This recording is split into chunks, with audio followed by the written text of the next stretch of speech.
After my previous video in this series, 21 Essential Dramas, I was left feeling like I hadn't really done that list justice. Some of you were good enough to nominate films that you felt were missing from that list, and I agree with some of them, so thank you to Eva Luna, Virginia Lee, and M. Pearson, and others for your comments. Okay, here are more essential lesbian films that I think everyone should watch if you want to get an education in sapphic film. When Night is Falling is a 1995 Canadian film, which is something of a classic in sapphic cinema. It follows Camille, who is on the cusp of becoming a university chaplain, provided she marries her boyfriend, but something inside her rebels, especially when she meets the intriguing Petra. Through a deliberate laundry mix-up on Petra's behalf, Camille crosses paths with her again and is drawn into a world far removed from stuffy religious academia, and it stirs something unexpected and new in her. It's got some lovely sensuality to the film, and while it's not to everyone's taste, getting mixed reviews, it's a film that is often commented on by you guys, so I felt like it should be part of this essential lesbian list. Less popular, but a film I enjoyed much more, is Liana. From its release date, you know it's not a happy ending, but neither is it an unhappy one. It's closer to real life, which is to say it's nuanced. With the Hays Code more than a decade defunct, this film is able to follow Liana as she comes into her queerness without villainizing her, but instead shows the rise and the fall of the love affair that helps her assume her sexuality and explores the impact it has on her life and her family's life when she is forced to leave the home. It avoids falling into overwrought sentimentality or wallowing in the melodrama, which I liked, and instead allows the moments of the film to exist without hitting you over the head with its narrative. In so doing, it feels less like a sad ending and more like the beginning of a journey, and feels true to what a reality as a queer woman looked like in the early 80s in the US. This 2018 indie film is one I've been meaning to watch for the longest time. I finally did, and I'm glad. This is a rare film that looks at the sapphic experience from the Kenyan perspective. It's summer and Kenna is waiting for the results of her exams, which will determine what she can study at university.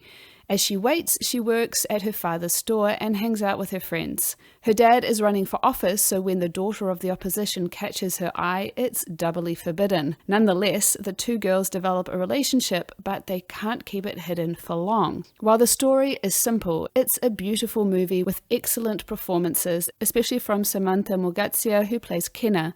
What makes this especially satisfying as a sapphic film is that while the reality of being a queer woman in Kenya is not glossed over, it's still a film of triumph and hope, not queer torture porn as it could easily have become. I was charmed, and I won't lie, a little relieved at the story.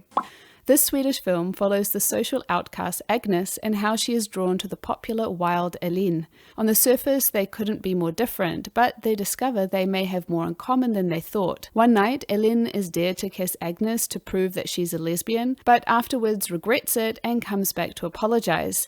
To make up for it, she invites Agnes to a party, and on the way there they discover that they, in fact, like each other. Only this discovery is difficult to reconcile. It has that indie European sensibility and the performances are charming. The chemistry is good, which makes this a gem in the coming-of-age genre. I think it's an essential sapphic film to watch.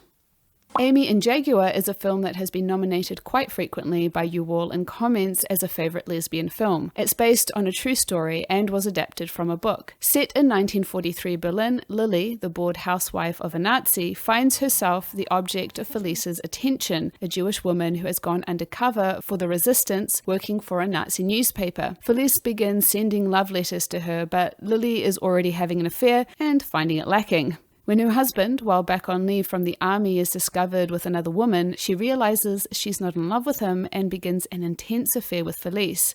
Felice is at risk of discovery by the Gestapo, however, and things only intensify when the husband comes to visit unexpectedly. This film gets a spot because it explores a real-life example of what it was like to be a sapphic during that time period.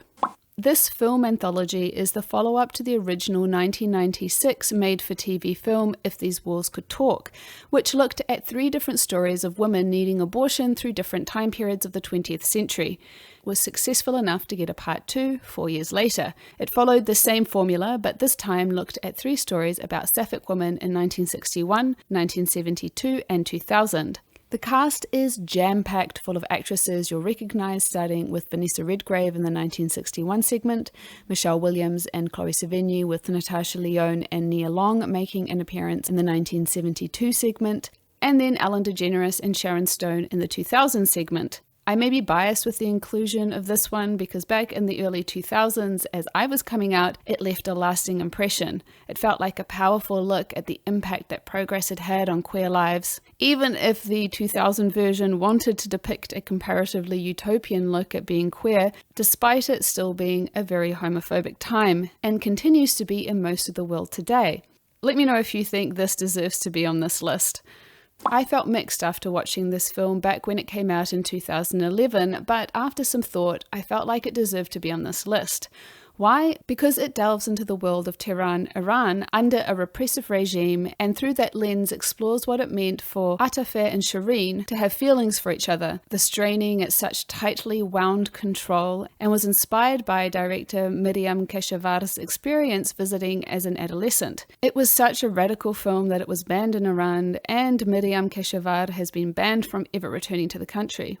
The ending is not deadly, but it is tragic in its own way because it is, I imagine, realistic to what many queer people have to face in countries where being a woman and being queer robs you of all autonomy, and that is why it's on this list. The Colour Purple is an amazing film which deserves a mention even if the gayness of the protagonist, Celie, is dialed way back from the book it was adapted from, much like Fried Green Tomatoes, another film that is also worth watching. I imagine the choice to dial the lesbianism way back was to appeal to wider audiences given the mainstream sentiments of 1985, which was the same year Desert Hearts came out with its first ever happy ending for a sapphic couple. While the story is much grander in scope than just Celie's sexuality, it was also pivotal to her character arc, so it is present in the movie in the form of a beautiful scene between Celie and Shug, but it's not taken any further than that, and it's up to us as the audience to read the deeper impact of the scene on the narrative.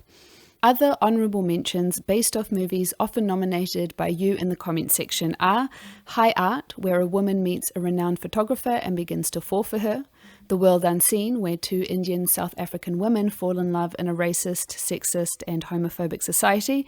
If you've watched I Can't Think Straight, you've probably seen this one too. And Water Lilies, following the sexual awakening of a 15-year-old over the course of a summer. There are still so many films that could have been included, and it ultimately comes down to a matter of taste. I have numerous Sapphic list videos if you're hungry for more content to watch, so check out the playlist on your screen. Until next time, lady lovers.